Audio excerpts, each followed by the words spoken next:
চলা সংৰক্ষিত বনাঞ্চল যিখন বনাঞ্চলক চলা পথাৰ গাঁৱৰ যি ১৫০ বছৰীয়া জয়ন্তী আছিল তাৰ পাছতে চলা গ্ৰাম্য অভয়াৰণ্যলৈ পৰিণত কৰা হ'ল আৰু এই গাঁওখনৰ গাঁওবাসীয়ে এই চলা সংৰক্ষিত বনাঞ্চলখনক গ্ৰাম্য অভয়াৰণ্য কৰাৰ পাছতে এখন সংৰক্ষণৰ ব্যৱস্থা গ্ৰহণ কৰিছে চৰকাৰক সহযোগিতা কৰিছে বন বিভাগক সহযোগিতা কৰিছে আৰু এই মুহূৰ্তত যিখন চলা গ্ৰাম্য অভয়াৰণ্যৰ যিখন সংৰক্ষণ সমিতি আছে সংৰক্ষণ সমিতিয়ে আজি দ্বিতীয় বৰ্ষপূৰ্তি অনুষ্ঠিত কৰিছে এই অভয়াৰণ্যৰ মাজতে জংগল ট্ৰেকিঙৰ লগতে সাইক্লিঙৰ এটা ব্যৱস্থা গ্ৰহণ কৰিছিল সজাগতামূলক সাইক্লিঙৰ ব্যৱস্থা আৰু এতিয়া এই মুহূৰ্তত উপস্থিত আছে সংৰক্ষণ সমিতিৰ সম্পাদকগৰাকী প্ৰিয়সেন চাউলু আৰু আমি তেখেতৰ ওচৰলৈ যাম পোনে পোনে আচলতে আপোনালোকৰ মনলৈ কেনেকৈ ধাৰণা আহিল যে চলা সংৰক্ষিত বনাঞ্চলখনক আপোনালোকে গ্ৰাম্য অভয়াৰণ্যলৈ পৰিণত কৰিলে কেনেকৈ আপোনালোকৰ মনলৈ আহিল আচলতে আজিৰ পৰা 4 বছৰ আগতে আমাৰ গাঁৱৰ ৰাইজে চিন্তা কৰিছিলে যে হাবিখনটো বৰবাদ হৈ গৈ আছে ধ্বংস হৈ গৈ আছে কি ধৰণে ৰক্ষা কৰিব পৰা যায় সেইখিনি সময়তে আমি নেচাৰেল বেকনৰ মাননীয় সঞ্চালক সমুদ্ৰ দত্ত ডাঙৰীয়াৰ কাষ চাপোঁ তেওঁ ঘৰলৈ গৈ আলোচনা কৰি কথাটো যে এনেকৈ হাবিখন সংৰক্ষণ কৰিব বিচাৰিছোঁ আমি কি কৰিব লাগিব তেতিয়া তেওঁ ক'লে আমাক প্ৰথমবাৰৰ বাবে গ্ৰাম্য অভয়াৰণ্যৰ দায়িত্ব আমাক দিয়ে তেওঁ গোটেই ধাৰণা বুজাই দিয়াৰ পিছত আমি সেই ধাৰণাটো আমাৰ গাঁৱৰ ৰাইজৰ মনৰ লগত চিন্তাৰ লগত মিলি গ'ল গতিকে মিলি যোৱাত এখন সভাৰ জৰিয়তে গোটেই গাঁৱৰ অৰণ্যখনৰ চাৰিওফালে বাস কৰা ৰাইজক মাতি পিনি আমি ক'লোঁ যে এখন গ্ৰাম্য অভয়াৰণ্যৰ ধাৰণাটো আমি ইয়াত আনিব লাগে আৰু তাৰ অৰ্থ হৈছে কি গাঁৱৰ সকলো গাঁৱৰ ৰাইজে চাৰিওফালে বাস কৰা গাঁৱৰ ৰাইজে হাবিখনৰ সংৰক্ষণৰ দায়িত্ব নিজেই ল'ব লাগে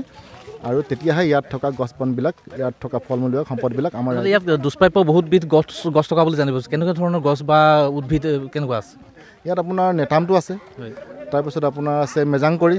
কাকৈচিৰা বুলি গছ আছে এইবিলাক দুষ্প্ৰাপ্য গছ ইয়াত তাৰফালে বাকী যিবিলাক সাধাৰণ গছ তিতাচপা এইবিলাকতো আছে এজাৰ নাহৰ এইবিলাকতো আছে আৰু তাৰপিছত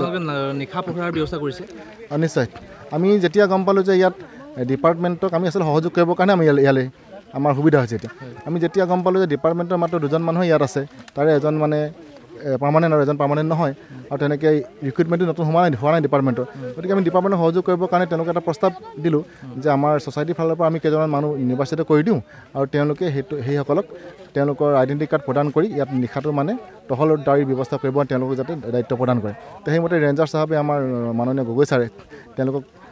আমি মানুহখিনি বাছি দিয়াৰ পিছত তেওঁলোকে আইডেণ্টি কাৰ্ড দিছে আৰু তেওঁলোকে এটা স্কেমত ধৰি পিনি তেওঁলোকক কিবা এটা মাহেকীয়া ব্যৱস্থা দিয়াৰ ব্যৱস্থাও কৰিছে গতিকে তেনেকৈ আমাৰ ৰাতিৰ পহৰা চলি আছে নিশ্চয় ক'ব লাগিব যিহেতু এটা ভাল পদক্ষেপ তেওঁলোকে গ্ৰহণ কৰিছে যে চৰকাৰ সহযোগিতা কৰিছে বন বিভাগক সহযোগিতা কৰিছে আৰু এই মুহূৰ্তত এগৰাকী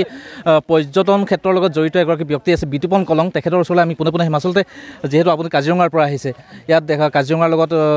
যিহেতু আপোনালোকৰ অভয়াৰণ্যৰ ৰাষ্ট্ৰীয় উদ্যানৰ লগতে আপোনালোক জড়িত আৰু ইয়াত যিহেতু এখন সংৰক্ষিত বনাঞ্চলক গ্ৰাম্য অভয়াৰণ্যলৈ পৰিণত কৰা হৈছে এই ক্ষেত্ৰত আপুনি কি ক'ব এইটো এটা ইউনিক বুলি ক'ব লাগিব হয়তো ভাৰতৰ ভিতৰতে তেনেকুৱা নাই দ্বিতীয়খন আৰু ইয়াৰ যিটো ষ্টৰী এজোপা গছ কাটিলে 20 জোপা গছ ৰোৱা আৰু লগতে এইখন অভয়াৰণ্য ৰাইজে জন্ম দিয়ে আৰু ৰাইজে ৰক্ষণাবেক্ষণ দি আছে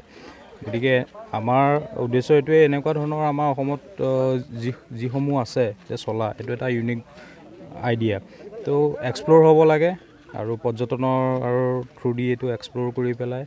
আমি বিশ্ববাসীক দেখুৱাব লাগে কাৰণ বিশ্ববাসীক দেখুৱাৰ লগে লগে ইয়াত সংৰক্ষণৰ ব্যৱস্থাটো আৰু গুৰুত্ব পাব বুলি মই বিশ্বাস কৰোঁ আৰু নিশ্চয় যিহেতু চলা সংৰক্ষিত যিখন গ্ৰাম্য অভয়াৰণ্য আছে সেই অভয়াৰণ্যখনৰ দুষ্প্ৰাপ্য বিভিন্ন প্ৰজাতিৰ গছ বনৰ লগতে পশুকুল আছে আৰু ইয়াত পৰা যিহেতু এটা পৰ্যটনৰ এটা অমল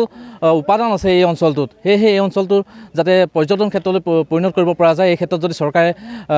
পদক্ষেপ গ্ৰহণ কৰে নিশ্চয় এটা উপকৃত হ'ব ইয়াৰ স্থানীয় জনসাধাৰণ আৰু পৰ্যটন ক্ষেত্ৰখনলৈ সুনাম কঢ়িয়াই আনিব বুলি আশা কৰিব পৰা যায়